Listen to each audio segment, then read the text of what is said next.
Okay, today I'm going to try to answer. Well, I shouldn't say try. I'm going to answer this, but it's just my opinion. John, that's me. What what does a healthy relationship look like? This is the most common question that I get, and I think I've like chipped at it. I think I've answered it in different ways, um, depending on where I'm at. And I want to point this out that your healthy definition of love can change, and it should because we change, we evolve, right? I don't think that that definition is dried cement. I think it is uh, a living, breathing thing. That definition, because as we change and grow and evolve, and what matters to us changes, right? What was important to you before may not be today, and what will be important to you in the future may be different. And so, your definition of love, your definition of healthy, isn't set in stone. So, here's what I believe. Okay, I want to start with the visual. I'm a visual person, and I want to start with this.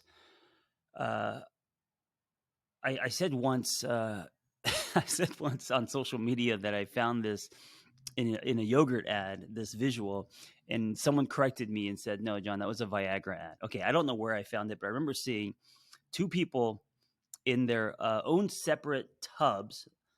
There were bathtubs in the Grand Canyon, overlooking the Grand Canyon, and this couple, with the man and woman, were older. They were like probably in their 70s, right? So like they've done life together, or maybe they just met. I don't know, but they're in their separate tubs. They're facing the same direction, looking out into the world, set high above the Grand Canyon, and the only thing that they're connected by is their hand. That's like outside of the bathtub. And I remember seeing this and thinking, "Oh, that's what a healthy relationship looks like." Because I used to think healthy would mean um, two people sitting on top of each other, facing each other, not in a bathtub, but a hot tub. You know what I'm saying? I thought that would be healthy because to me that was sexy. And I thought that a healthy relationship meant that if you go down, I go down with you. We're in this together, right? And I think part of that, yes, of course, that definition came from romantic comedies and media and advertising and all that. But part of it also just kind of came from how I grew up. The Korean culture of family being one unit, one boat, one ship. It goes down. We all go down together. There was no like, this is mine and that is yours. And I remember growing up being very confused by my quote unquote American friends who um, had their own money. And if they didn't have enough money to buy the nachos or whatever, they didn't get them, right? Like for me, it was like, oh, you just ask mom and dad. And not because I was spoiled, but there's the pot of money, and whoever needs it, whether it is nachos or a new car or an education or whatever that is, repairs on the house. That's where it goes. And I grew up like there was a family unit. We're all in this together. I don't know if the word is. I don't know what the word is. I'm trying to think of a word that is socialism. I don't know, but communism. Uh, we are in this together. There is no you or I. There is only we. And so I think my definition of love early on in my 20s was impacted by that that idea. That it was impacted by um, that we are in this together. And then, of course, as I got older, I realized that no, there's a lot of codependency in that. There's a lot of grabbing. There's not a lot of room for someone to have his or her own life. independently, the word interdependent resonated with me. And of course, that's less sexy. But then I changed my definition to, if you go down, I'll give you my hand, not my life. And so, starting with that photo, knowing a little bit about my story, um, let me expand a little bit about these tubs, these containers. Healthy requires own separate containers. A healthy relationship is two people with separate lives coming together to share their lives, not to blend into one life, right? That is called codependency, enmeshment, and it stunts growth. Many mistake this feeling for this intensity feeling of how much they love someone, but it may not be love. It may be what I call the sticky, the two people without boundaries, the animalistic attraction from a dysfunctional or traumatic past where someone smells familiar, you know, and it's the product of filling holes that possibly we haven't filled ourselves within ourselves due to our story. By the man, the mailman's here, and so if you hear a car, the rumbling in the back is the mail. Hey, real quick, this is really cool. Uh, the mailman, I'm waving him to him now. He said, "Hey, uh, I was delivering your mail because I do my podcast in my garage and the door's open, and I've got my book posters behind me." And he's like, "I listened to you, and I know I'm bird walking, but just real quick." And I felt so, I don't know. It's something about your mailman saying that he listens to you. God, I felt so accomplished. I felt so.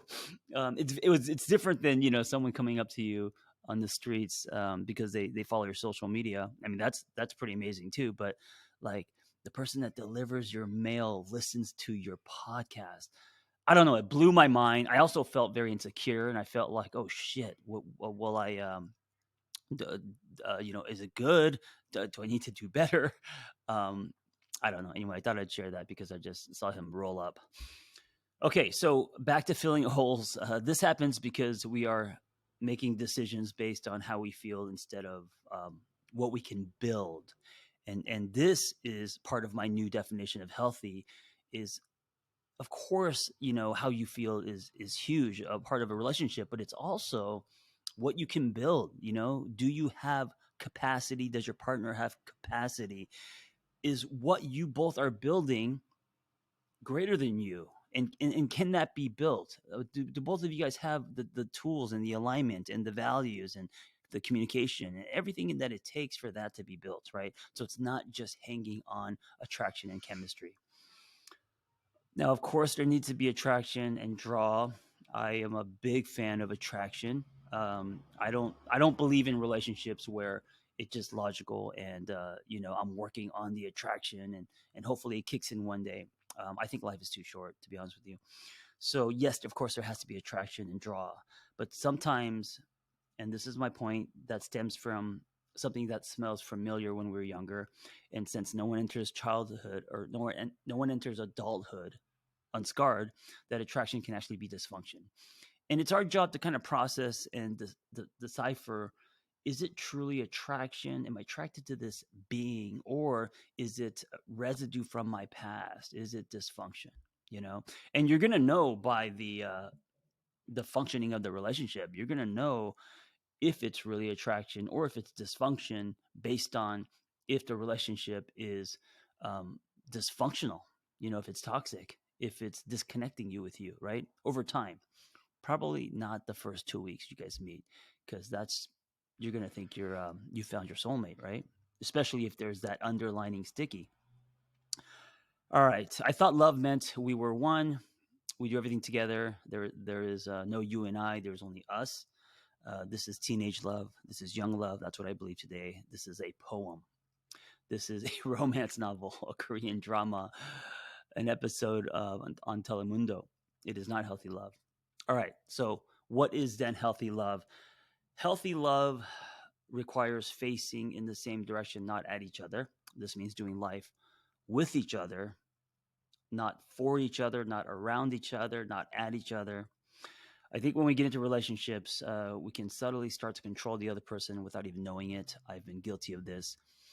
Maybe still am. I don't know. We care about them so much and only want the best for them, of course, but the best, quote unquote, for them is usually what we believe is the best, not always what they want for themselves. A lot of times we get into relationships where the person um, is young and kind of, or maybe not young, but just in transition, doesn't know what they want, and so in that space, instead of encouraging what they want, we use that as an opportunity, consciously or subconsciously, to inject our definitions. Right? This happens a lot in young relationships. The extreme version of this is someone telling their 23-year-old boyfriend or girlfriend um, what to wear, who they should hang out with, what kind of music they should like, all of that stuff. And over time, subtly molding the person, putting their definitions onto the other person. We all have our own definitions on what a good, healthy life should look like, and it's easy to put them on others when we're in a relationship. It comes from care and concern, but suddenly love is now limited, or love is now lined with control. Facing in the same direction means to support, care, listen, communicate, but allow people to be themselves and make their own choices. Of course, you can have opinions, but once you start grabbing, you're now pulling them out of their tub and into yours, right? You guys are now facing each other, like the visual I mentioned in the hot tub. This stunts the relationship and eventually creates drift, right? People start to outgrow this. Facing in the same direction also means having similar values, virtues, general life beliefs, bigger than self goals. The cloud stuff, not just the dirt stuff, right? The big picture, North Stars in the same universe. When your big, important life stuff overlaps with their big, important life stuff, there is a being on the same team feeling that happens, right? That makes people work hard for their relationship, because now the relationship is greater than both people and their wants, egos, and needs, right? And makes people put their egos and wants aside and invest in something greater. I feel like that's kind of the turbo of every relationship. And if you don't have it, you will know, because your relationship will be going very slow.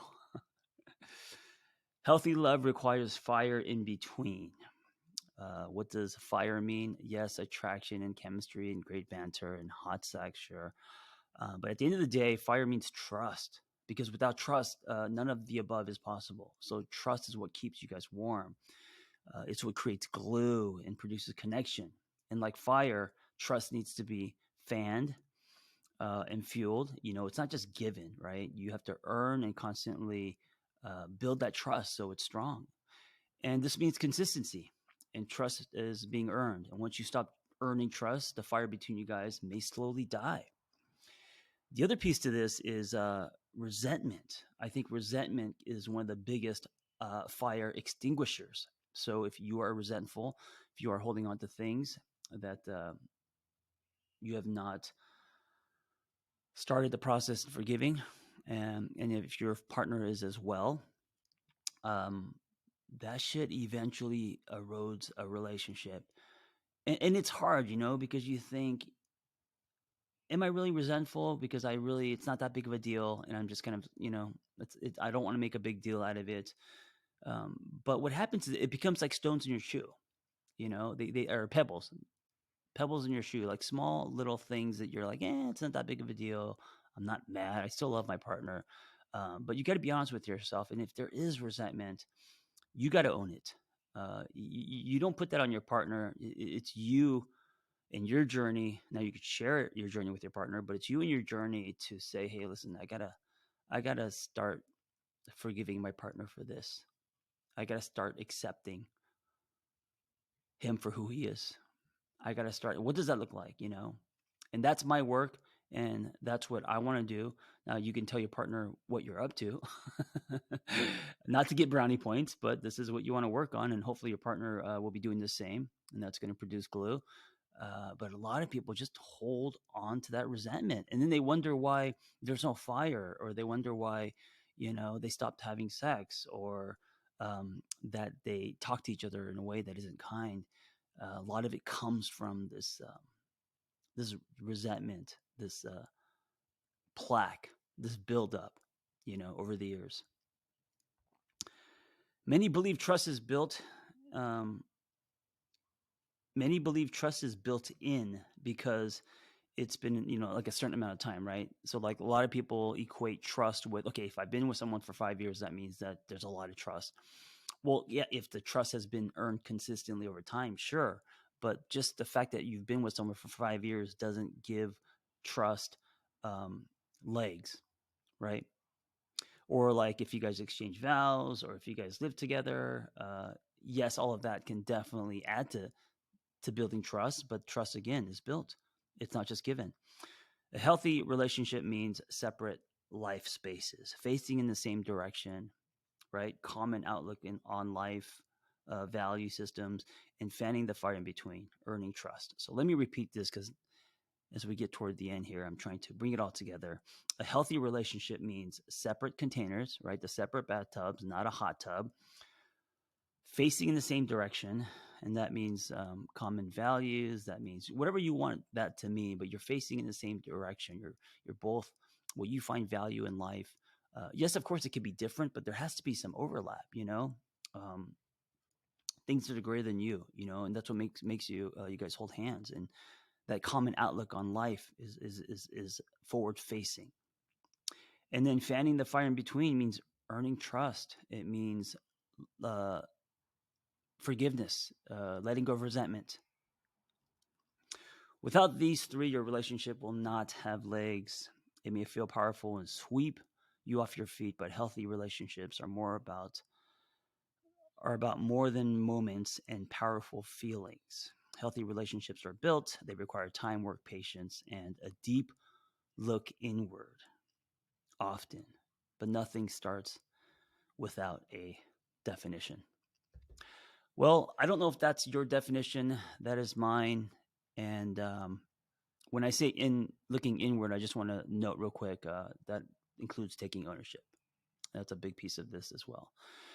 Also, all these things are hard to do and execute. And this is why relationships are so hard. Thank you for listening. I hope that you got something out of this, the 17 minutes. And if you did, I hope you share it with a friend or your partner and use this as a way to possibly start a conversation, a deeper conversation about relationships, what a healthy relationship looks like, and what both of you guys want. Thank you for listening. Be well.